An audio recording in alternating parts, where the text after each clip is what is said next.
আমেরিকাতে বেশিরভাগ সিনেটররা ইলেক্টেড হয় বংশানুক্রমে, অনেকেরই আছে, দেখবেন আপনি একটা ছেলে হচ্ছে, তার ছেলে হচ্ছে, বাচ্চা হচ্ছে, সেখানে দোষ হয় না। আর বাংলাদেশে হলে দোষ হয়ে যায়। আর বাংলাদেশের বাস্তবতাটা কি? খালেদা জিয়া রহমান সবচেয়ে জনপ্রিয় নেতা, এটা অস্বীকার করতে উপায় নেই। আপনি দাঁড় করান তারেক রহমানের সামনে যে কোনো নেতাকে দাঁড় করান, এখন বর্তমানে যারা আছেন, আশেপাশেও যেতে পারবে না বলে আমি মনে করি। এটা নট অনলি বিকজ যে সে জিয়া রহমানের ছেলে অথবা আপনার খালেদা জিয়ার ছেলে, সে ইতিমধ্যে তার নেতৃত্ব প্রতিষ্ঠা করতে সক্ষম হয়েছেন উনি, এবং গত কয়েক বছরে তিনি দেশকে, জাতিকে একটা পথ দেখানোর চেষ্টা করেছেন। এই 31 দফাটা দিয়েই তো তিনি তার জায়গা করে নিয়েছেন, তাই না? তো সেইখানে আমরা পছন্দ করি না, সুতরাং বলবো যে পছন্দ করি না। আর ওই পছন্দ করা না করার সঙ্গে তো দেশের ভালো মন্দের সম্পর্ক আছে। তো আমরা করিমউদ্দিন সলিমউদ্দিনকে দিয়ে বসায় দিয়ে তো আপনার ওই যে পরিবারতন্ত্রের কথা বাদ দিতে পারি না। ওই যে কৃষক সাদেক ছিল একজন কৃষক সাদেক, সে প্রেসিডেন্ট ইলেকশনে দাঁড়াতো, হ্যাঁ, তাই মনে আছে আপনার? সে আপনার একটা নিজে রিক্সার মধ্যে উঠে পোস্টার নিয়ে গিয়ে গাছে গাছে পোস্টার লাগে, সেই অবস্থা তো না। ব্যাপারটা হচ্ছে যে এখন আপনার আরেকটা ব্যাপার হচ্ছে কি, আপনাদের মিডিয়া তো আসলে ভীষণ ভাইব্রেন্ট, এবং আপনাদের মিডিয়া কিন্তু পাবলিক ওপিনিয়ন তৈরি করার ব্যাপারে সবসময়, সব ক্ষেত্রে, পৃথিবীর সবসময় একটা বড় ভূমিকা পালন করেছে। এখন এখানে সবচেয়ে বড় প্রবলেম দাঁড়িয়ে গেছে আপনার সোশ্যাল মিডিয়া। আপনাদের তো তবু কিছুটা এথিক্স আছে, কিছুটা জবাবদিহিতা আছে, আপনাদের একটা জবাবদিহি করতে হয়। সোশ্যাল মিডিয়াতে কোনো জবাবদিহিতা নাই, জঘন্য ভাষায় কথাবার্তা বলা হচ্ছে। আপনি বলেন কোন এথিক্সে বলবেন? যখন মির্জা আব্বাসকে বলা হয় শুয়োরের বাচ্চা, মিল্টন না কি আছে একটা, কি নাম ওটার, জ্যাকব মিল্টন, সে গালিগালাজ করছে, শুয়োরের বাচ্চা বলছে। এটা কোন এথিক্সে বলবেন? জার্নালিজমের, মিডিয়ার কোন এথিক্সে আপনারা বলবেন এটাকে, যেটা গ্রহণযোগ্য?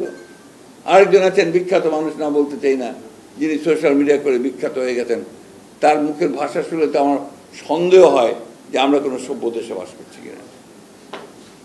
আমি জানি এই কথাটা এখন আমাকে গালিগালাজ শুনতে হবে, আমি জানি। হ্যাঁ, এই যে বিষয়টা হচ্ছে সেগুলো, আমরা যারা পজিটিভ পলিটিক্স করি, আমরা যারা ইতিবাচক রাজনীতি করি, আমরা যারা গঠনমূলক কনস্ট্রাকটিভ পলিটিক্স করি, আমরা ভাঙতে চাই না, আমরা গড়তে চাই। আমরা যারা সৃজনশীলতার রাজনীতি করি, আমরা শুধু ভেঙে দিতে চাই না। আজকে ভেঙে দিয়ে কোন দিকে নিয়ে যাচ্ছেন আপনারা? তারা কোন দিকে নিয়ে যাচ্ছে? পেছনে, ব্যাকওয়ার্ডনেস। তাদের কথাবার্তা শুনলে মনে হবে যে আমাকে সেই প্রাগৈতিহাসিক যুগে, মধ্যযুগে নিয়ে যাচ্ছে। আমি তো মধ্যযুগে যেতে চাই না ভাই, আমি আধুনিক যুগে, আধুনিক রাজনীতি, আধুনিক চিন্তা ভাবনার মধ্যে থাকতে চাই। আমরা যখন ছিলাম সব ভালো করেছি তা তো বলছি না, ভুল হয়েছে, ত্রুটি হয়েছে, আমরা তো নতুন প্রস্তাব নিয়ে এসেছি, নিউ প্রপোজাল নিয়ে এসেছি। সেই প্রপোজালগুলো দিয়ে বিচার করুন, এবং আমাদের যে কাজগুলো সেগুলো দিয়ে বিচার করুন। এখন একজন লোক, সে যে কোনো কারণেই হোক, তার জনপ্রিয়তা অনেক বেশি হয়ে গেছে সোশ্যাল মিডিয়াতে, তিনি যা খুশি তাই বলবেন, আর জাতিকে সেটাই মেনে নিতে হবে।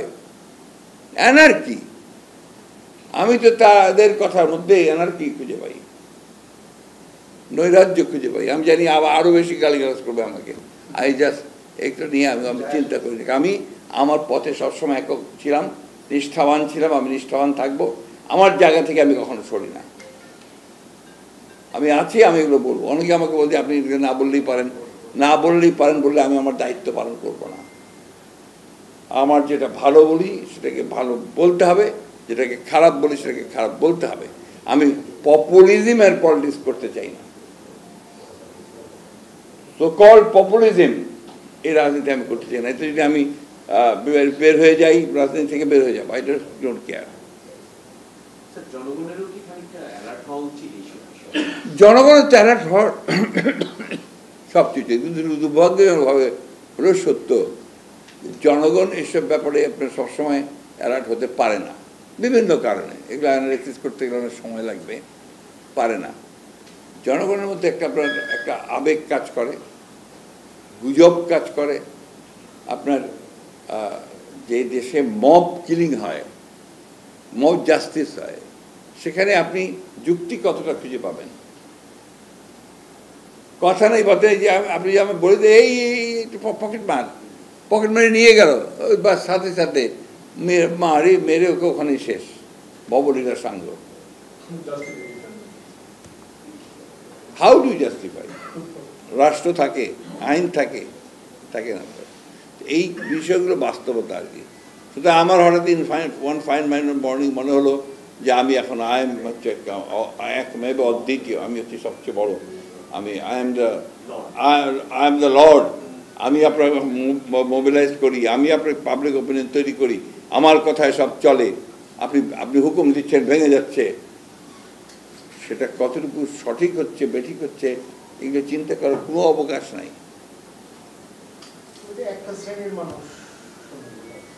শ্রেণীর মানুষটা তো আগে তারাই তো করে ঘটনাগুলো, তাদের মজার ব্যাপার হচ্ছে যে যারা করে না তারা কিন্তু এটাকে প্রতিবাদ করছে না। সেই হিসাবে পাল্টা সোশ্যাল মিডিয়াতে যে কথাগুলো আসা উচিত সেগুলো তো সেভাবে আসছে না।